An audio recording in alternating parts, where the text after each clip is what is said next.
Oi, aventureiros da história! Bem-vindos ao nosso canal e vamos para mais uma aventura! Oi, pessoal! Vamos falar hoje de uma revolta, mas não é de qualquer revolta. É a revolta da cachaça, que aconteceu em 1660. Não era uma revolta de pinguços, uma revolta de cachaceiros. O cachaceiro em questão aí eram os que trabalhavam na fabricação da cachaça, tipo pedreiro, carpinteiro, padeiro, sapateiro. Esse sufixo eiro é para quem trabalha no setor. Mas a revolta da cachaça tem uma história mais antiga. Ela começa durante a União Ibérica, quando os Países Baixos, a Holanda, como nós conhecemos, invadiu Pernambuco e quebrou o monopólio do comércio do açúcar. E também acabou com o tráfico negreiro da África para o Brasil. Eles tinham tomado Angola. E isso foi um baque muito grande para a coroa portuguesa, que nessa época estava unida com a Espanha.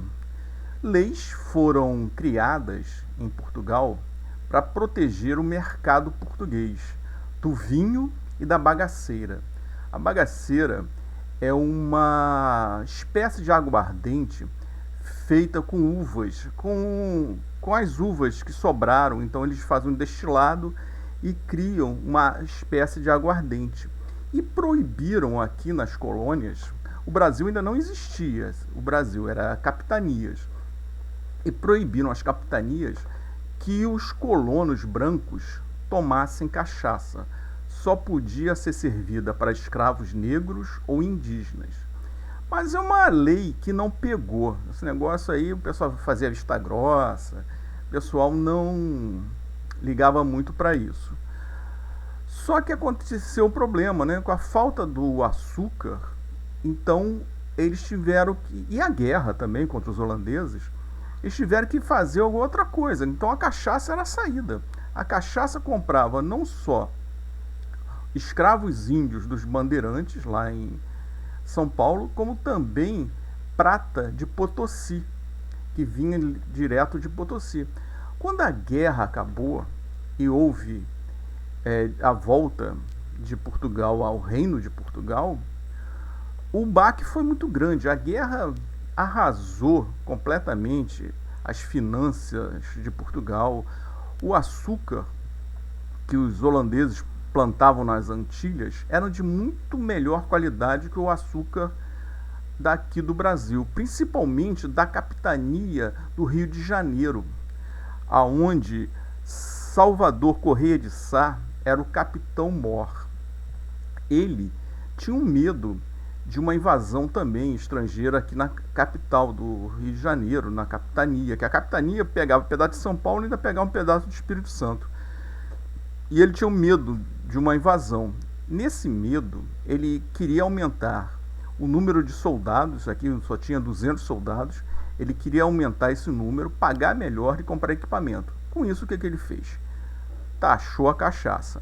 A cachaça já era taxada. E o pessoal usava essa cachaça também para comprar escravos africanos lá em Angola, porque os portugueses tinham retomado Angola. Até o Correia de Sá foi o cara que retomou os portos angolanos. Então essa cachaça pagava o escravo, não era mais em prata, era em cachaça. Então muitos dos escravos que vieram para o Brasil, desceram aqui nos portos negreiros aqui do Rio de Janeiro, foram pagos por cachaça. E o Correia de Sá acabou extrapolando. Ele também criou uma série de impostos para armazenamento de mercadoria, porque você não tinha aberto os portos para as nações amigas. Você tinha que levar tudo para Portugal. Você levava não só o açúcar, como levava também a farinha de mandioca e a cachaça, a própria cachaça, para Portugal vender para onde eles quisessem. Então ele começou a taxar isso também. O pessoal daqui começou a ficar furioso com essa taxação gigante. E o Correia de Sá, ele era muito corrupto, tinha uma corrupção grande no governo dele, ele já estava no terceiro mandato e colocava família, tudo era para família, Correia de Sá.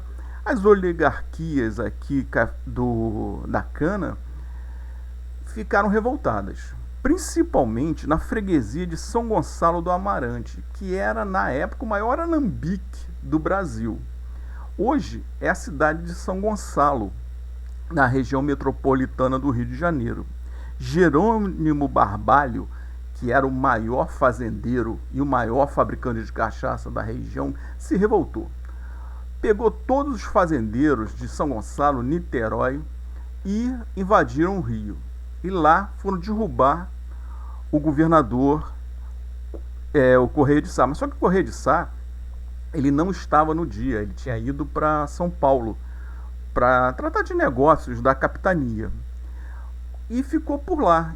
O Jerônimo Barbalho, ao invés de tomar as rédeas do poder, ele tentou colocar o sobrinho no poder e o sobrinho largou aquilo, falou que era fiel ao rei, mandou uma carta para o rei de Portugal dizendo que não tinha nada a ver com aquilo, falou dos desmandos de um e do outro e caiu fora. Barbalho entrou no poder e começou a perseguir a família do Correia de Sá e também os padres jesuítas, que ele dizia que eram coniventes.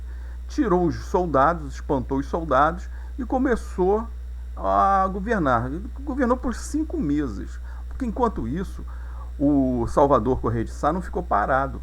Em São Paulo, ele montou um exército de bandeirantes e índios e mandou uma carta para a Bahia pedindo soldados profissionais.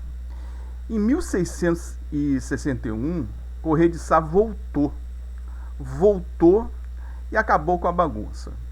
Ele atacou a cidade, que ele sabia que era completamente desprotegida, de manhã. Todo mundo estava dormindo, pegou todo mundo dormindo.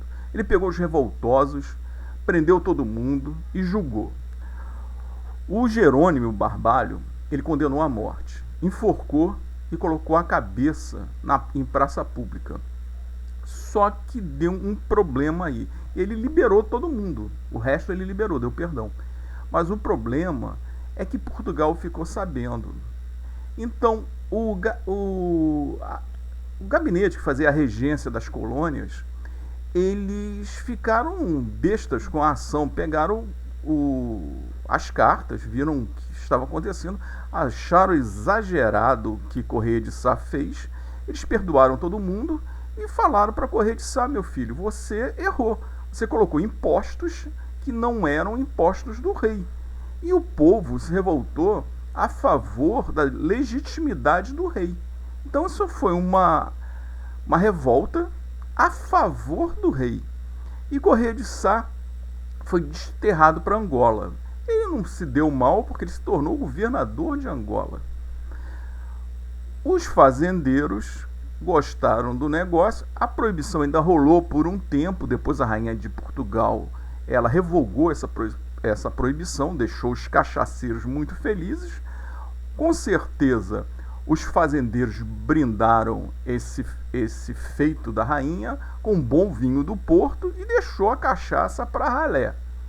A cachaça se tornou uma coisa tão importante que no dia 13 de setembro é comemorado o Dia Nacional da Cachaça. Então, essa revolta é a primeira revolta nativista.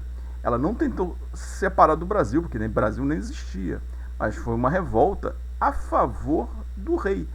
E no fundo foi uma revolta entre as duas famílias, os Correios de Sá e os Barbalhos. Oi pessoal, gostaram do vídeo? Acharam legal? Então dê um like, acompanhe o canal, indique para os seus amigos e até uma próxima aventura.